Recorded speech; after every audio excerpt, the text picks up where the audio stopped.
Hi, I'm Steve Younis. Welcome to the Speeding Bulletin, your Superman news video recapping the events of the week, November 18th, November 24th, 2016. Our top news stories this week included: Cartoon Network has announced the US premiere date for Justice League Action. The CW is all prepped for the massive Invasion crossover next week. We have the February 2017 solicitations from DC Comics. Let's check out these news stories and more in this week's Speeding Bulletin.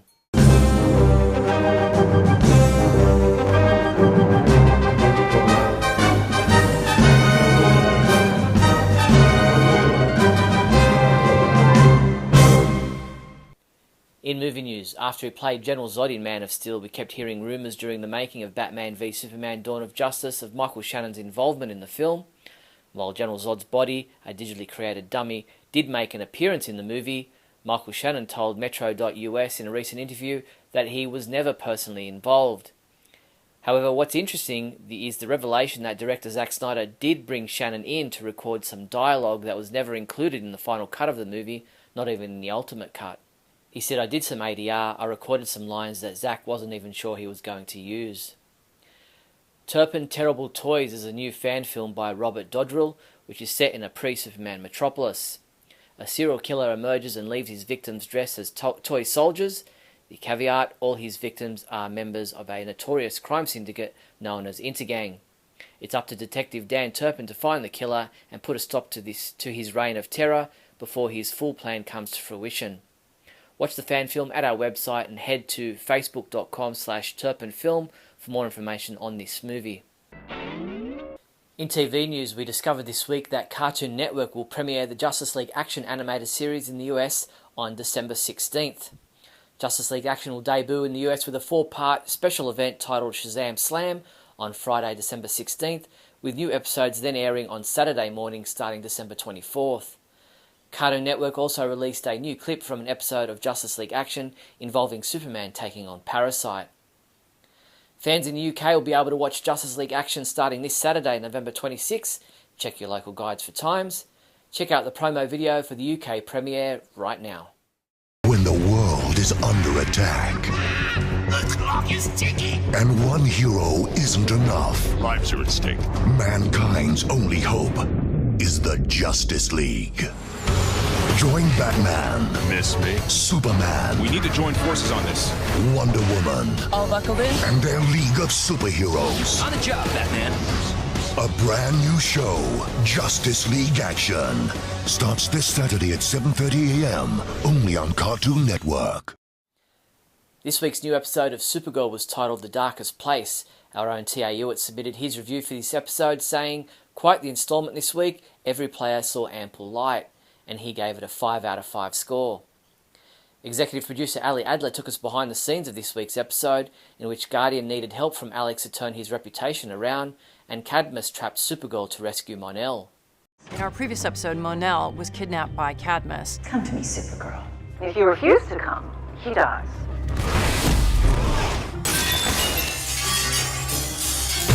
When Cadmus calls Supergirl, she is forced into a solo rescue mission and goes off to find Mon-El. What are you doing here? I think the real question is, what are you doing here? The CW hasn't yet released a promo video for the 8th episode of Season 2 of Supergirl, but we do have a gallery of images and this preview clip. Titled Medusa, Eliza comes to town to celebrate Thanksgiving with her daughters. Alex decides it's time to come out to her mother. Kara is shocked when Eliza suggests Mon-El has feelings for her, and Wynn and James consider telling Kara the truth about the Guardian.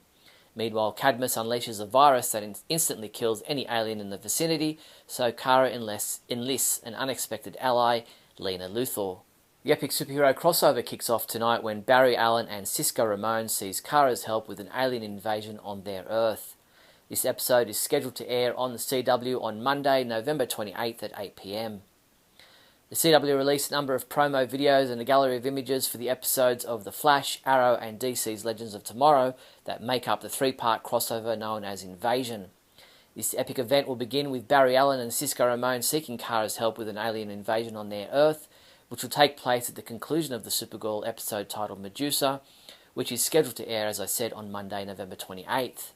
The next night, Tuesday, November 29th, Supergirl will appear on the episode of The Flash titled Invasion.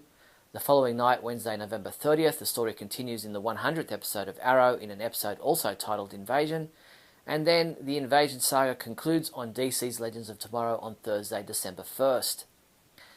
The CW released a series of poster images for the Heroes vs. Aliens crossover event. The Supergirl poster sees Kara front and centre, with Martian Manhunter and a Dominator alien behind her. When connected with the Flash, Arrow and Legends of Tomorrow posters, you can see they make one large image, with what appears to be the Hall of Justice behind them. In an extensive interview with EmpireOnline.com, actor Chris Wood talks about his career, his role on Supergirl, and where his character of Mon-El is headed. He said he's finding the part of him that's based on who he was on Daxam, and part of that is the bias that you can see come out with he and Kara whenever they have their differences, and they resent aspects of each other because of where they're from. In comic book news, DC Comics released their February 2017 solicitations this week, and we highlighted for you all the Superman-related comics and products listed. A special note was Super Sons #1, in which the sons of Batman and Superman have graduated to their own monthly comic, but if they want to survive, they're going to have to share it. This debut issue looks at the lives of Robin and Superboy and their destiny to follow in their father's footsteps, while we meet a new villain whose ascension parallels the boys' own understanding of their powers, except that he believes it's his right to rule over every being on the planet. And Action Comics 973, where the road to Superman Reborn starts here, with Superman and Lex Luthor back on Earth, the Man of Steel turns his attention to uncovering the mystery of the human Clark Kent living and working in Metropolis. But there's something off about this guy, and Superman better figure out just what that is before it's too late. Check out the complete list of Superman-related comic books in the February 2017 solicitations at our website now. DC Comics released some preview pages for Supergirl Being Super, an upcoming 4-issue miniseries penned by award-winning writer Mariko Tamaki, with art by Joelle Jones. This miniseries sits outside regular comic book continuity. While growing pains shake up Kara's world, a deadly earthquake rocks the small town of Midvale beneath her feet. The Girl of Steel has a choice: let her world die, or overcome her adolescent insecurities and be super. Look for the first issue of the 4-part Supergirl Being Super miniseries to be released on December 28th.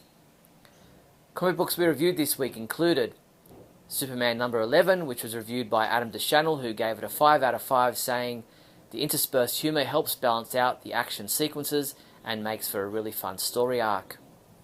Adam also reviewed Trinity number 3, saying, "Not as strong as issues number 1 and 2, but a compelling read from start to finish nonetheless," and he rated it a 4 out of 5.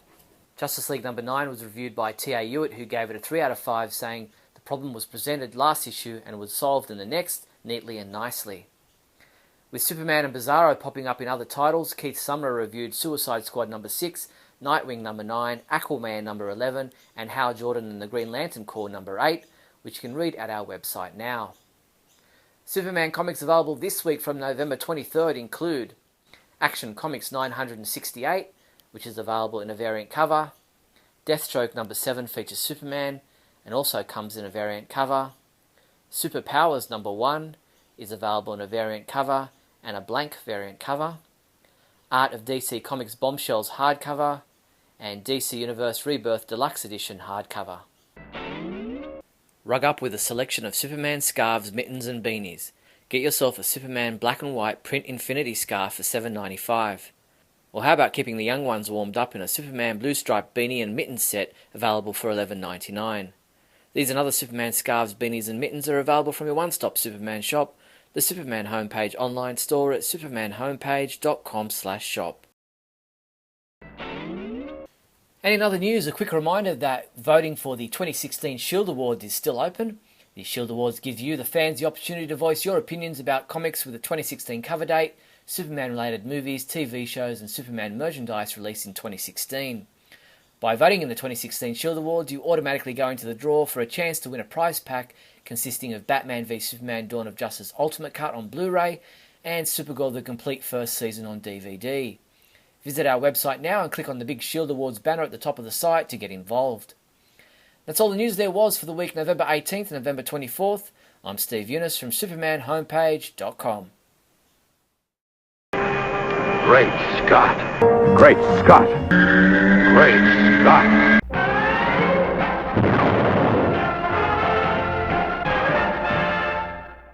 Hello, everyone, and welcome to another fabulous episode of Great Scott. Today, I want to talk a little bit about Supergirl and a little bit about, I guess, social issues? This isn't a political vidcast. I'm not going to get political, but recently on the CW shows, I have noticed sort of a trend of introducing gay characters, but in my view, they're introducing them in such a way where we get a one-off throwaway line, or we get an idea that somebody male is waiting at home for another male and it's made his life great. And while that's nice, and while it's good to see people getting representation, people that actually do exist, people that are in our society and are sometimes marginalized, I feel like a lot of times it's more about the creators saying, look how diverse we are.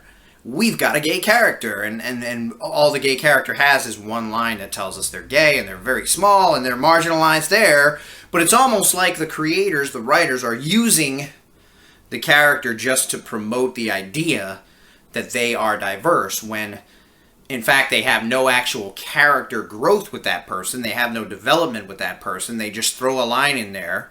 Obsidian, for example, on Legends of Tomorrow.